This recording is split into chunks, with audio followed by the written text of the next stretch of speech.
자, 이 그림을 보시면, 자, 개별 소비세 귀착이죠. 개별 소비세니까, 자, 우리가 여기서 볼게. 생산물 시장의 개별 소비세, 그 다음에 일반 소비세, 그 다음에 생산 요소 시장의 부분 요소세, 그 다음에 일반 요소세. 네 가지를 보는 겁니다. 생산물 시장의 개별 소비세잖아요. 그러면 하버거 모형에서 상품을 XJ와 YJ를 생산한다고 그랬죠. 쌀과 원만 생산한다고 그랬죠. 쌀과 원만을 생산하는 생산 가능 곡선. 우리가 지금 앞에서 내내 이 그림을 가지고 해왔죠. 이 생산 가능 곡선에 나의 무차별 곡선이 접하는 이 A점에서 소비자 효용이 극대화된다고 그랬잖아요. 그죠? 소비자 효용이 극대화된다고 그랬죠. 이 A점에서. 자, 그럼 이 A점에서 나의 무차별 곡선상의 소비 측면을 나타내는 한계 대체율 XY, MRS XY와 그 다음에 생산 가능 곡선상의 생산 측면을 나타내는 한계 변환율 MRT XY가 서로 같다고 그랬죠. 그것이 PY분의 PX, 완전 경쟁 시장이니까 상대 가격 비율과 서로 같다 이런 얘기죠. 자, 서로 같다. 그래서 여기서 균형이죠. 이거는 이제 세금을 부과하기 전이잖아요. 여기다가 세금을 부과하는데 뭔 세금을 부과해야 되나요? 여기 보면 쌀에 물품세만 부과한다 했죠. 쌀에다가 물품세를 부과한다고 그랬죠. 지금까지 우리가 봤던 거죠. 그래서 1 플러스 TX, PX, PX가 1 플러스 TX, PX로 바뀌죠. 그래서 이 기울기, 세금을 부과하기 전에 기울기는 상대 가격 비율인 PI분의 PX 있잖아요. 이 PI분의 PX 마이너스 PI분의 PX, 기울기가 우측으로, 그러니까 우하향이니까 마이너스 PI분의 PX죠. 요것이 이 PX가 1 플러스 TX, PX로 바뀌었다 이런 얘기지. 그래서 이 기울기는 어떻게 바뀌었죠? 이 무차별 곡선상의 이 기울기가 저기로 잘 구분이 안 되죠? 이것이 이 기울기잖아요. 이 기울기는 요거죠. 이 기울기다 이게. 근데 이 기울기는 무차별 곡선의 기울기와 생산 가능 곡선의 기울기가 두 개가 서로 같잖아요. 그러니까 다 같다 이런 얘기야. 다 같죠? 근데 이게 쌀에다가 물품세를 부과하니까 생산 가능 곡선상의 기울기 이거는 변함이 없어요. 생산 가능 곡선상의 이 곡선상의 이거의 PY분의 PX는 변함이 없어. 이 생산 가능 곡선. 근데 이 무차별 곡선상의 기울기가 어떻게 바뀌어버렸냐면 이렇게 바뀌었어요. PI분의 1 플러스 TX, PX로 바뀌어. 이렇게 바뀌었다. 응? 만원짜리를 10% 세금을 매겨서 1,000원에서 11,000원을 받겠다. 그러면 11,000원은 소비자는 11,000원을 내잖아요. 소비자는 11,000원을 내죠. 그러면은 이 11,000원 중에 만 원은 생산자한테 가고 1,000원은 정부로 간다고 그랬잖아요. 정부로. 만 원은 생산자한테 가죠.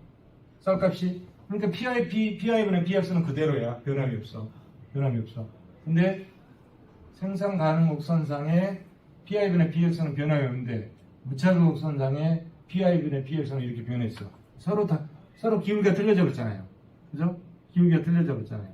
이 기울기는 이거는 무차별 곡선의 기울기. 이 기울기는 생산 가능 곡선상의 기울기. 뭐 때문에 기울기가 틀려졌나요? 세금 때문에. 이 세금 때문에 기울기가 틀려졌다. 세금 때문에. 그래서 효율성이 파괴된 거죠. 그러면 소비자의 반응은 어떤 반응을 일어났을까? 이런 얘기죠. 소비자의 반응은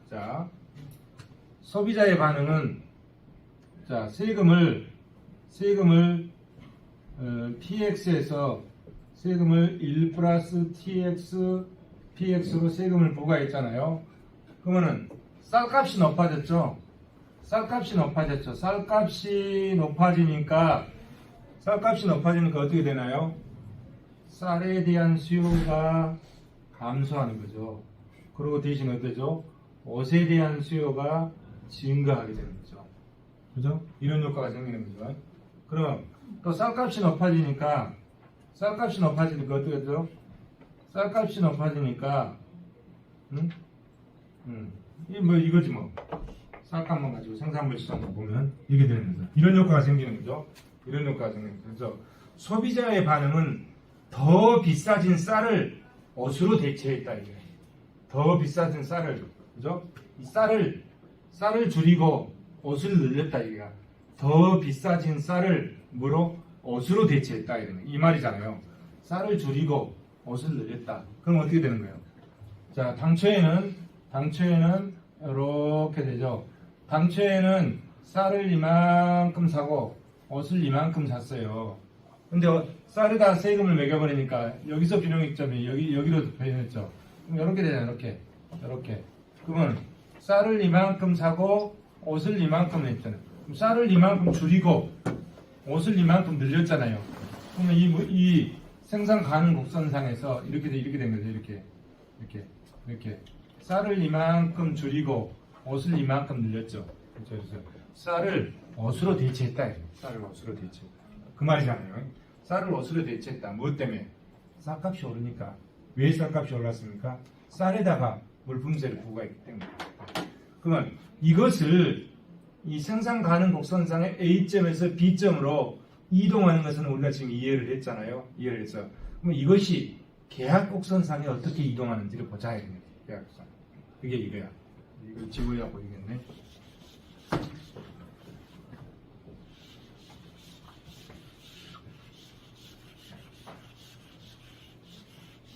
자, 계약 곡선상에 이렇게 이동하죠. 아까 라지 A점은 이 점이야.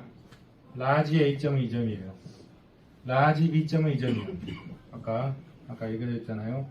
이거에서 이렇게 해서 이게 A점이고 이게 B점 있잖아요. 이렇게 된다고 그랬죠. 이 A점에 대응한 점은 이 점이야. 이 점이에요. 그 다음에 이 B점에 대응한 점은 이 점이야. 하게 된 거. 이 점이에요. 자, 여기서 노동과 자본을 투입해서 쌀과 옷을 생산하는 계약 곡선이잖아요. 우리가 첫 시간에 이거 다 공부했죠. 계약 곡선이잖아요. 그러면은 이 점은 뭐예요? A점에서 봤을 때 이 점은 뭐예요? 이 점은 이거는 쌀의 등량 곡선이죠. 이게 쌀의 등량 곡선이죠. 이게 쌀의 등량 곡선. 요거는 옷의 등량 곡선이죠. 두 개의 등량 곡선이 맞대고 있는 이 점은 어떤 효과가? 이 점은 뭐죠? MRTX 한계 기술 MRTS죠. MRTS 한계 기술 대체 노동과 자본의 한계 기술 대체율 쌀 X는 노동과 자본의 한계 기술 대체율 같은 점이잖아요. 이 점이단 말이에요. 이 점이에요. 이것이 성립하는 점이다. 한계 기술 대체 이게 등량곡선이에요. 이게 등량곡선. 이거는 쌀의 등량곡선. 이것은 옷의 등량곡선. 두 개 맞대고 여기서 균형을 이룬 점이 어디다? 이 점이 있다 이래. 이 점이 있어요. 근데 여기다가 이제 뭐랬죠? 쌀에다가 세금을 부과했다 이러니까 1 플러스 TX 세금을 부과했다 이러니까 쌀에다 세금 부과하니까 쌀값이 올라갔잖아요. 쌀값이 올라가서 그러면서 어떤 효과가 생기죠? 열이 왔단 말이야. 그럼 일이 왔다는 건 뭐야? 보세요. 당초에는 쌀을 여기서 여기까지 생산했죠. 근데 어떻게 줄였습니까? 이렇게 줄였잖아요. 산생산을. 그럼 당초에는 자 A점이죠. A점이니까 이렇게 하면 여기 십자가를 그려보세요. 이렇게 십자가를 그려보면 자 쌀이 이만큼 생산했다는 얘기야. 쌀이 그죠? 쌀이 이만큼 생산했어. 여기서 여기까지가 쌀이야. 여기서 여기까지가 쌀이 이만큼 생산해서 그러면 옷은 얼마만큼 생산했다는 거예요? 옷은 이만큼 생산했다는 거예요. 옷은 여기서 여기까지 생산하고 쌀은 여기서 여기까지 생산하고 쌀을 훨씬 많이 생산했잖아요.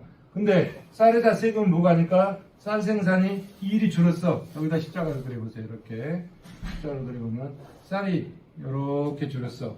어? 쌀이 여기서 여기까지 이게 쌀이 여기서 이렇게 줄었잖아요. 줄은 만큼 옷이 늘어나고 쌀이 증가하잖아요. 예, 쌀이 이쪽으로 오면 쌀이 증가하죠. 쌀이 증가하고 옷이 줄어들죠.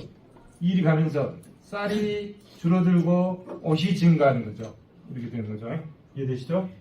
이거 정확히 이해해야 돼요. 옷이 증가하는 거죠. 이런 현상이 생겼다. 이런 현상. 그러면 이때 기울기가 자 이때 V분의 W 임금 이거는 V는 W예요. V분은 R 값이에요. 이자율이에요. R분의 W 좀 통일이 안 돼 있네. 이게 R분의 W 또는 V분의 W V분의 W A점이야. 이 점이 A점이야. 여기는 V분의 W B점이야. B점이에요. 이건 V분의 W A점이고 V분의 W B점이야. 그러면 자, 이 기울기 값이 우리가 직관적으로 봤을 때 이 기울기가 더 급하죠. 더 기울기가 급하죠. 이 기울기가 더 완만하죠. 이 기울기 값은 뭐라고 그랬습니까? 이 기울기는 V분의 W고 A고 이 기울기는 V분의 W B야. 세금 때문에 이런 정보가 생겼어요. 그러면 이 V분의 W 이 기울기보다 이 기울기가 더 완만해. 그래서 V분의 W A가 V분의 W B보다 크다는 얘기야. 응? 그래서 V분의 W A가 V분의 W B보다 이런 관계가 성립돼요. 이런 관계가. 왜? 직관적으로도 보이잖아요. 이 기울기가 더 크죠? V분의 W A 기울기가 더 크죠? 기울기가 더 적죠? 직관적으로 일치하죠? 그러면은, 자, 아까 뭐랬죠?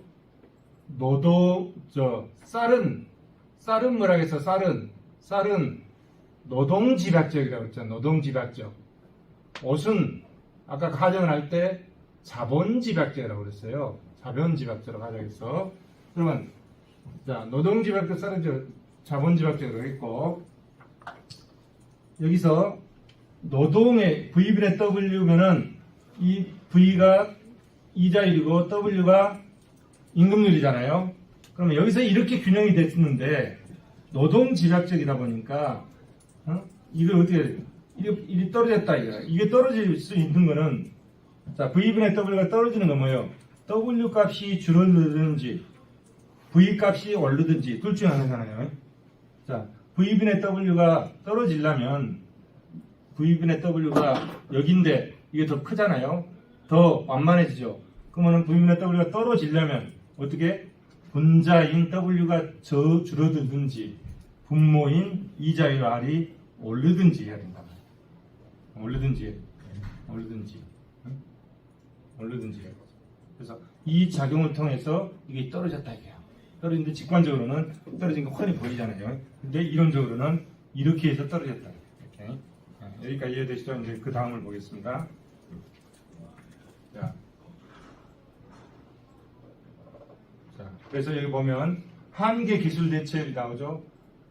엣지워스 상자의 등량 곡선의 기울기가 한계 기술 대체율이죠.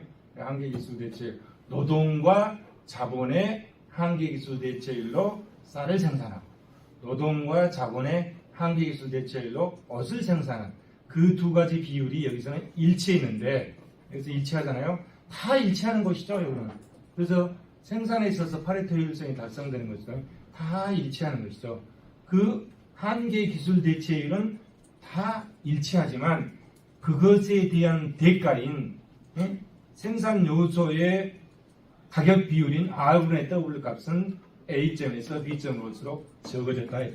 그래서 기울기가 다 작아졌다는 얘기죠.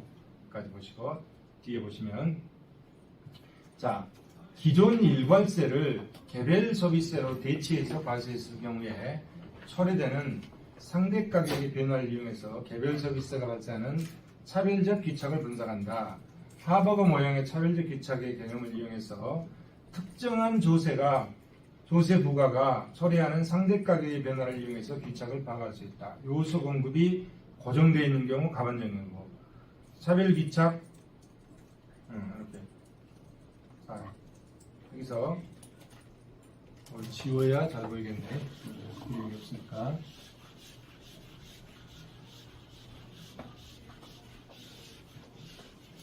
앞에를 이제 이건 앞에를 설명하고 있는 거예요. 금방 제가 설명했던 거 설명하고 있는 거예요.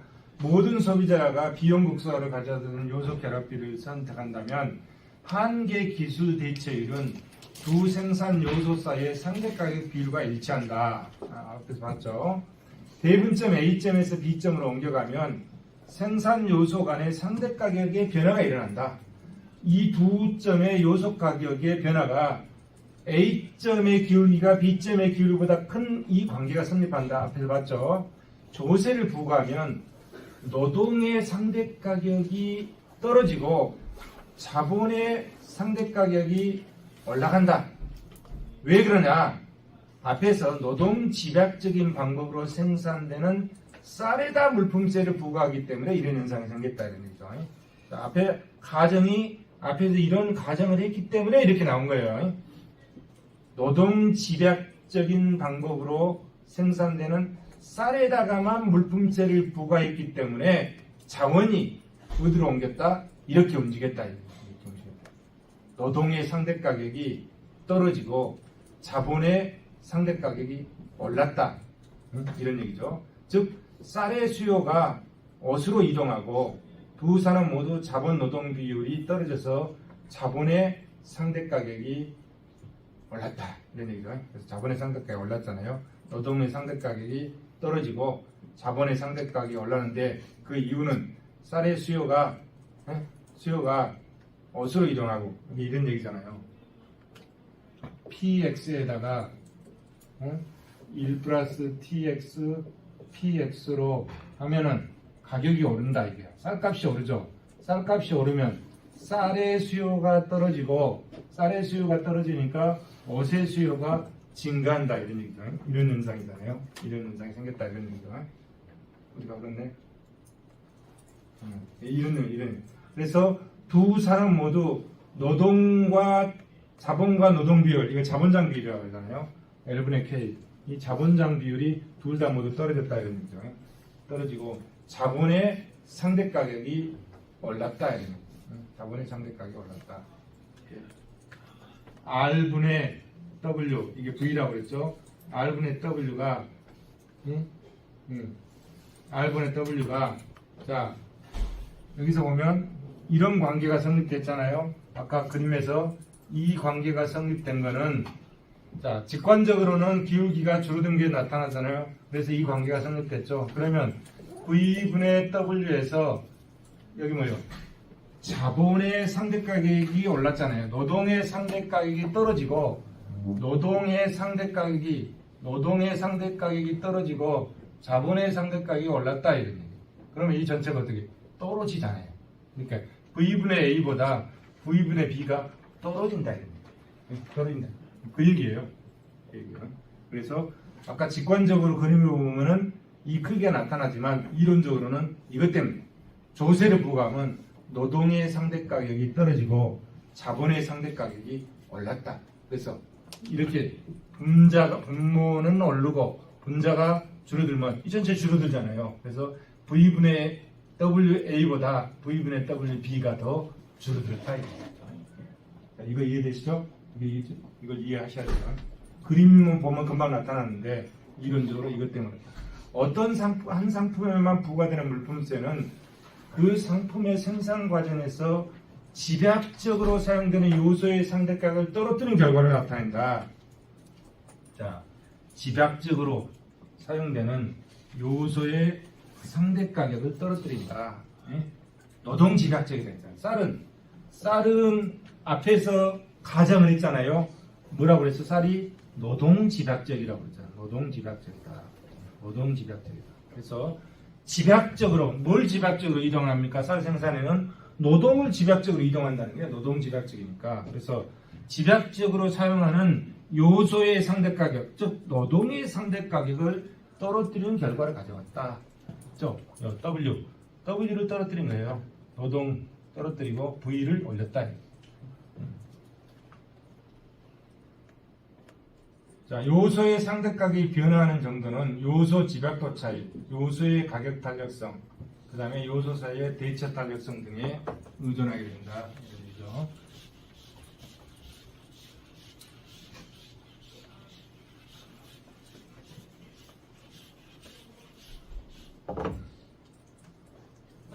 자, 요소 공기 고정되어 있는 경우죠. 원천증명 사용시만. 자, 금방 설명하는 거로 나머지는 읽어보시기 바랍니다. 자, 이번에는 아까는 요소 공급이 고정되어 있다고 했잖아요. 이번에는 요소 공급이 가변적이다. 가변적. 아까 하버그 모형에서 전제했던 5가지 그 전제 조건의 하나를 푸는 거예요. 이번엔 요소 공급이 가변적인 경우는 그럼 어떠겠냐. 가변적일 때는 노동의 상대 가격은 떨어지긴 떨어지는데 더 적은 폭으로 떨어진다. 그 비율이 더 적은 폭으로 떨어진다. 이런 얘기죠. 그 다음에 상이한 선호를 가진 다수 경제. 아까 하버그 모형 기본 과정 5번째 선호가 다 같다고 그랬잖아요. 근데 이번에는 그러면 선호가 다른 경우는 어떠냐? 다른 경우. 선호가 다른 경우. 자, 소비자들의 선호가 상이하다고 가정하면 개별 서비스의 부가가 초래하는 조세 부담의 귀착의 일반균형 분석은 원천뿐만이 아니라 지출에 대한 영향도 추가적으로 고려해서 분석할 필요가 있다. 그런 얘기고요. 그 다음에 개별 서비스와 소득세의 귀착, 즉 후생 변화에 어떤 영향을 미치느냐 그거에 대해서 나타나고 있고, 그 다음에 생산 요소 가격과 구매력 및 후생 변화의 관계 설명하고 있고요. 그 다음에 개별 서비스의 경제력 효과 설명하고 있습니다. 이런 참고하세요. 자, 이번에는 이제 일반 서비스입니다. 아까는 개별 서비스잖아요. 이 상품 시장의 개별 서비스를 봤는데 상품 시장의 일반 서비스. 일반 서비스는 뭐요? 전부 다 물품세를 부과했다 이런 얘기야. 어떤 하나만 부과한 게 아니라 전부 다. 그렇게 여기는 상품이 몇 개 있습니까? 쌀과 옷 2가지가 있잖아요. 아까는 쌀에만 물품세를 부과하니까 뭐죠? 개별 서비스. 이번에는 쌀에도 부과하고 옷에도 부과했다. 그럼 있는 상품에 다 부과했다. 그러니까 일반 서비스다 이런 얘기예요. 그런 얘기예요. 자, 기존 조세를 일반 서비스로 대체했을 때 이걸 차별기차라고 그러죠. 기존 조세를 일반 서비스로 대체했을 때 일반 서비스, 일반 물품세, 일반 제한세 모든 재화에 동일의 세율을 적용한다. X, Y, 쌀과 옷에. 이거는 이때는 대체 효과가 없다. 그럼 상대가격 비율이 변화가 없어요. 그러니까 대체 효과가 없다. 대체 효과가 없다. 그 대신 소득 효과는 발생한다. 상대 가격 변화가 없기 때문에 대체 효과는 없고 소득 효과는 발생한다. 그래서 XJ, YJ의 가격의 선택의 왜곡이 없는 거죠. 가격 비율이 똑같아. 효율성 상실이 없다. 이런 얘기죠. 일반 서비스의 부과는 생산물 시장에서 대체 효과는 없이 소득 효과만 초래하기 때문에 상대 가격을 변화시키지 않으므로 두 재화 간의 선택의 왜곡을 발생시키지 않는다. 그 결과 생산물 시장의 상대 가격, 자원 배분, 사회우선 수준에 영향을 미치지 않게 된다. 따라서 일반 서비스가 초래하는 조세 부담의 귀착은 각 납세자의 소득이 전체 소득에서 차지하는 비중에 의해서 결정된다. 자, 요소 공급이 고정된 이 경우도 요소 공급이 고정되어 있는 경우, 그 다음에 요소 공급이 가변적인 경우, 그 다음에 선호가 또 다른 경우, 이렇게 아까 하버그 모형의 조건을 푸는 거예요. 선호가 다수인 경우, 현실의 일반 서비스. 현실의 일반 서비스는 어떤 것이 있나요? 부가가치세가 있습니다. 부가가치세. 근데 현실의 일반 서비스는 이것도 좀 애매해. 모든 상품의 일반 서비스가 모든 상품의 물품세인 부가가치세를 매겨야 되잖아요. 근데 투자재에 대한 비과세하고 소비재에만 과세하고 있는 거야. 이런 측면에서 보면 또 일반 서비스가 아니야. 그렇잖아요. 사실 다 과세돼야 일반 서비스인데 그럼에도 불구하고 투자재는 비과세하고 소비재에만 과세한 것도 그냥 소비형 일반 서비스로 보자 이런 얘기죠. 그래서 우리나라는 소비형 일반 서비스다. 소비형이라고 써요. 일반 서비스, 소비형 일반 서비스, 소비형 부가가치세. 그래서 소비형 부가가치세다 이거예요. 우리가 투자재에는 세금을 안 매긴다. 그런 얘기예요.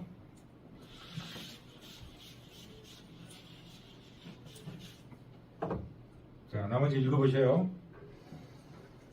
자, 일반 소비세, 일반 요소세. 이번에는 이제 여기서 생산 요소 시장으로 왔어요. 생산 요소 시장으로. 그게 이제 일반 요소세, 그 다음에 부분 요소세, 구분 요소세. 자, 여기서 개별 소비세를 정확히 설명했잖아요. 여기서도 일반 요소세는 대충 넘어갔고 부분 요소세를 정확히 설명할 거예요. 자, 일반 요소세. 일반 요소세는 뭐예요? 노동과 자본, 생산 요소 다 세금을 부과했다 이런 얘기죠. 노동과 자본에 다 부과했다 이런 얘기죠. 일반 요소세. 부분 요소세는 노동과 자본 중에 둘 중 하나만 부과했다 이런 얘기. 둘 중 하나만 부과했다 이런 게 부분 요소세죠. 일반 요소세, 요소 공급이 가변적인 경우. 그 다음에 상이한 성능으로 가진 경우. 요소 공급이 이번에 이제 부분 요소세, 부분 요소세죠. 이거는 이제 좀 자세히 볼 필요가 있어요. 자, 여기서 보시면 XJ 산업이잖아요. XJ 산업의 노동에 대한 과세, XJ 산업의 노동과 자본이 있을 거 아니에요. 노동에 대한 과세 TLX, XJ 산업의 자본에 대한 과세 TKX, YJ 산업의 노동에 대한 과세 TLY, YJ 산업의 자본에 대한 과세 TKY. 네 가지잖아요. 생산 요소 시장에 가격이 네 가지가 있어. 가격이 쌀과 옷을 생산하는 데 들어가는 노동과 자본, 그러니까 2는 4, 네 가지잖아요. 경유수가 네 가지나 이렇게 네 가지 나온다.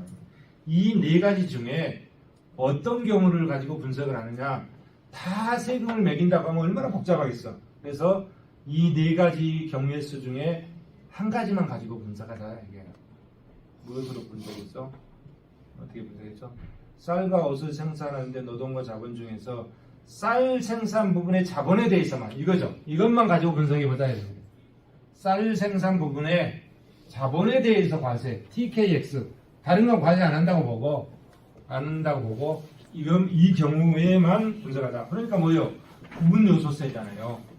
부분 요소세, 부분, 일반 요소세가 아니라 부분 요소세. 쌀 생산 부분의 자본에 대해서만 과세되어 있을 경우에 어떤 효과가 나느냐? 거기서 나온 효과가 무슨 효과다? 산출량 효과와 요소 대체 효과가 있다. 산출량 효과, 요소 대체. 자, 산출량 효과는 뭐인지 봅시다. 산출량 효과. 산출량 효과는 뭐죠? 이 생산물 시장에 여기서 미치는 영향이 이 생산물 시장. 그 다음에 요소 대체 효과는 요소잖아요. 요소. 오케이. 생산 요소 시장에 나오는 효과예요. 이 두 가지 효과를 살펴보도록 하겠습니다. 먼저 여기 보면 산출량 효과. 특정한 산업에 사용되는 특정한 생산 요소에 대해서 과세라면 생산물 시장의 상대 가격이 변화한다. 과세된 산업에 생산되는 재화의 상대 가격을 올리고 그 산업의 생산을 줄인다. 비과세된 재화의 생산을 올린다. 자, 봅시다. 자본에 대해서, 쌀 생산 부분의 자본에 대해서 그렇게 TKX잖아요. TKX에 대해서 세금을 매긴다. 세금을 매겼잖아요. KX. 쌀 생산 부분의 자본에 대해서 세금을 매겼잖아요. 그러면 세금을 매기면 어떻게 되나요? 쌀 생산 부분의 자본에 대해서 세금을 매기면, 자, 첫 번째 효과. 자, 첫 번째, 쌀 생산 부분의 자본에 대해서 세금을 매기면 쌀값이 올라갑니까? 떨어집니까? 쌀값이 오르잖아요. 쌀값이 오른다. 쌀값이 오르죠?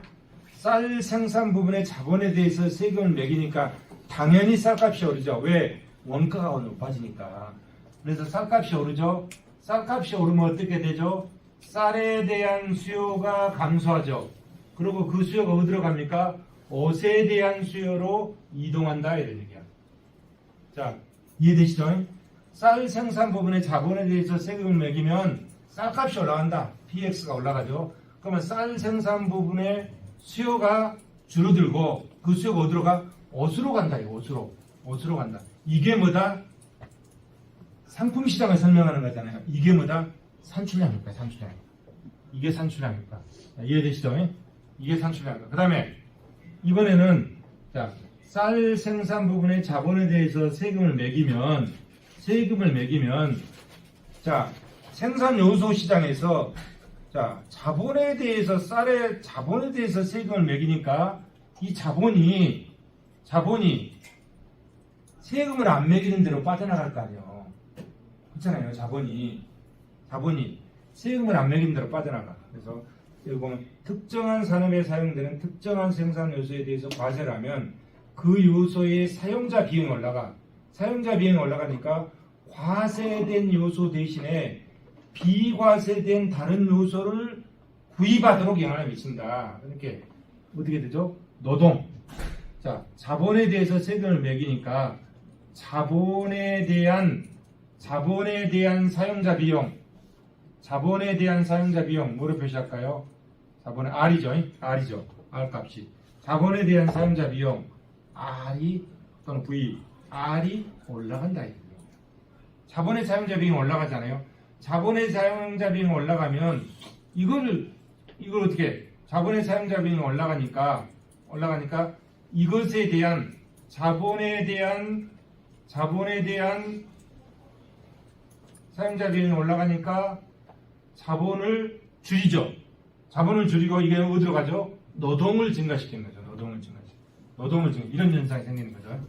기호가 맞는지 모르겠다. 자, 쌀 생산 부분에 자본에 대해서 세금을 부과하면 쌀 생산 부분 자본의 사용자 비용 이자율이 올라간다 이거야. 이자율이 올라가면 그 자본의 구입을 줄인다 이거야. 자본의 구입을 줄이고 어떻게 노동의 구입을 늘린다. 이거를 뭐라 한다? 이거를 요소 대체 효과가 한다. 뭐로 대체했습니까? 자본을 노동으로 대체했다. 자본을 노동으로 대체했다. 그래서 생산 요소를 대체했다. 이해되십니까? 생산 요소를 대체했다. 이것이 뭐다? 요소 대체 효과다. 이것을 뒤에 이제 자세히 설명하고 있는 겁니다. 뒤에 가면 지금 다 설명했어요. 자, 산출량 효과 이거죠. 산출량 효과는 생산물 시장에서 옷의 생산을 늘렸다 이런 얘기야. 옷의 수요를 늘렸다 이게. 이게 산출량 효과야. 그 다음에 요소 시장에서는 자본의 수요를 줄이고 노동의 수요를 늘렸다 이런 얘기야. 응? 사용자 비용이 증가하기 때문에 이게 요소 대체 효과다. 이걸 다 설명한 거예요. 그 뒤에 이제 자세히 설명하고 있는 겁니다. 뒤에 보시면 이제 그림을 통해서 자세히 설명하고 있는 거죠.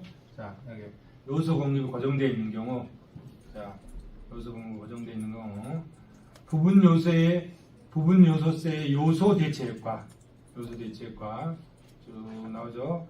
부분 요소세 과세 귀착 결정 요인, 수의 가격 탄력성, 요소 집합도 차이, 요소의 대체 탄력성, 전체 생산 비중에서 구입 비용, 그다음에 쌀 생산 부분의 자본에 대해서만 세율 DKX를 소득세를 부과했을 때 이 모형이 여기 보면 이렇게 볼 수도 있어요. 이 모형을 쌀 생산 부분은 법인이다 이게 법인이고 쌀 생산 부분의 자본에 대해서만 세금을 부과했잖아요.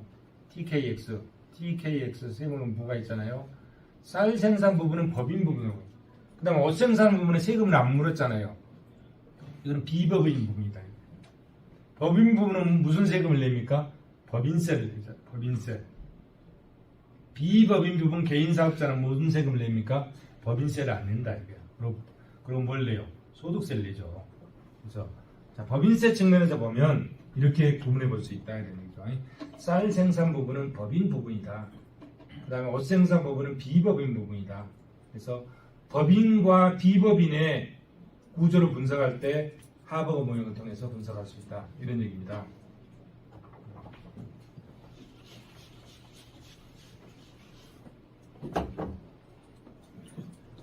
자, 이제 하나씩 이게 구체적으로 설명하고 있어요. 이제 앞에서 대략적 설명을 했기 때문에 뭐가 있는가만 보고 넘어가겠습니다. 이렇게 되죠. 쌀 생산 부분에 자본에 대해서만 이렇게 과세를 했다. 이게 노동 과세 안 했잖아요. 옷 생산 부분에 노동과 자본은 과세 안 했잖아요. 여기만 해당된다. 이것만 과세했다. 그래서 뭐다? 부분요소세다 이런 얘기죠. 부분요소세. 조세 부과 전에 비용 극소화 조건. 자, 비용 극소화 조건 한계 기술 대체율이 서로 같은다고 그랬죠. 아까 등량 에치오스 상자에서 봤죠. 등량 곡선이 서로 맞대고 있죠. 노동과 자본을 투입한 한계 기술 대체율로 쌀 생산, 노동과 자본을 투입해서 옷을 생산하는 한계 기술 대체율, 그 등량 곡선의 덩어리가 서로 맞대고 있고 그것이 상대 가격 비율과 같으면 완전경쟁 시장이다 했잖아요. 이거 세금 부과하기 전에 이렇고 세금을 부과하고 나면 뭐만 부과했냐요? 쌀 생산 부분의 자본에 대해서만 세금을 부과했어요. 그래서 여기다 부과하면 그 요건이 이렇게 바뀐다 이게 이제 변화가 일어나는 거죠. 자, 자본에 대해서 V분의 W, 이게 V가 자본의 대가잖아요. W는 노동의 대가 임금, V는 자본의 대가 이자율이다 이 말이야. 그래서 이 자본에 대해서 자본이 이렇게 바뀌었다 이거. V1 플러스 TKX 이렇게 바뀌었다. 그래서 한계 기술 대체율이 서로 달라졌다 이런 얘기잖아요. 자, 그게 이제 이렇게 됩니다. 이 그림에서 보시면, 자, 이 그림을 보시면 산출량 효과는 지금 이게 뭐죠? 엣지워스 상자잖아요. 우리가 지금 수도 없이 그리고 봐왔던 엣지워스 상자잖아요. 이 엣지워스 상자에서 노동이고 노동과 자본을 투입해서 쌀과 옷을 생산하는 엣지워스 상자고 이 안에는 계약 곡선으로서 생산에 있어서 파레토 효율성이 달성되는 모든 점들이죠. 그게 계약 곡선이잖아요. 계약 곡선인데, 자, 이게 시점에서 이쪽으로 온다. 이 계약 곡선을 따라서 이동하는 거는 뭐예요? 계약 곡선을 따라서 이동하는 거는 뭡니까? 옷을 줄이고 쌀을 늘렸다 이런 얘기야. 그런 얘기잖아요. 옷을 줄이고 쌀을 늘렸다 이런 얘기잖아요. 옷을 줄이고 쌀을 늘렸다. 이런 효과를 뭐라고 한다? 산출 효과잖아요. 생산물에 있어서 생산물인 옷을 줄이고 쌀을 늘렸다 이거 있죠. 이쪽으로 가면. 네? 이거를 산출 효과라고 한다. 그에 비해서 요소 대체 효과는 뭐냐? 자, 요소 대체 효과는 자본을 노동으로 대체한 거죠. 이렇게 요소 대체 효과는 이 계약 곡선을 벗어나서 D점으로 가는 거예요. 이게 요소 대체 효과예요. 요소 대체 효과. 그 다음에 산출량 효과는 이 시점이 계약 곡선을 따라서 이동하는 거죠. 계약 곡선을 따라서 이동하는 거죠. 이것이 산출 효과. 이게 요소 대체 효과. 앞부분에 설명했죠. 구체적으로 이제 이렇게 나왔습니다. 구체적으로. 자, 쌀 부분의 생산을 줄이고 부분의 생산을, 그죠? 자, 여기서 이 시점에서 만약에 이쪽으로 왔다, 이렇게 왔다, 그러면 원래 쌀은 여기서 여기까지가 쌀이었잖아요. 이게 쌀이었죠. 근데 쌀을 줄이고 얼마만큼? 이만큼밖에 생산 안 한다 이게. 이만큼 줄이는 거잖아요. 쌀을 줄이는 건 뭐라고 그러죠? 아까 쌀에 대한 수요가 감소하고 옷에 대한 수요가 증가했다 이런 거죠. 당초 옷은 여기서 여기까지 했는데 여기서 여기까지로 증가한 거잖아요. 이런 형태를 띈다 이런 얘기죠. 이게 산출 효과다. 산출 효과. 그 다음에 요소 대체 효과. 요소 대체 효과는 계약 곡선을 벗어나서 D점으로 가는 거다. D점으로. 이쪽으로 가는 거죠. 요소 대체 효과다. 요소 대체 효과. 자, 요소 공급이 고정되어 있는 경우 쌀 부분의 자본에만 발생한 경우 A에서 B로 가, 아까 A에서 B로 간, 지금 A에서 뭐로 갔습니까? A에서 C로 가는 거죠. 과세전 생산 가능 곡선. 자, 아까는 상품 시장에다 세금을 부과했을 때는 A에서 B로 갔잖아요. 상품 시장에서 PX를 어떻게 1 플러스 TX, PX로 상품 시장에서 쌀에만 세금을 부과하면 A에서 B로 이동했잖아요. 이번에는 지금 뭐요? 부분 요소 써있잖아요. TKX 생산 요소 시장의 자본에 대해서 세금을 부과해서 어떻게 됐습니까? 생산 가능 곡선 자체가 여기에서 이렇게 바뀐 거죠. 이렇게 바뀌어가지고 A점에서 어디로 갔습니까? C점으로 옮겨갔다. C점으로. 과세전이죠. 과세전. 이건 아까 거고, 이건 아까 거고 지금은 이걸 부과하고 있는 게 아니잖아요. 이게 지금은 이걸 부과하고 있는 게 아니죠. 이건 아까 거고. 그래서 과세 전 생산 가능 곡선. 자, 여기서 과세는 뭘 얘기하는 거예요? 부분 요소세를 얘기하는 거예요. 부분 요소세 과세 후 생산물 조합 곡선. 이렇게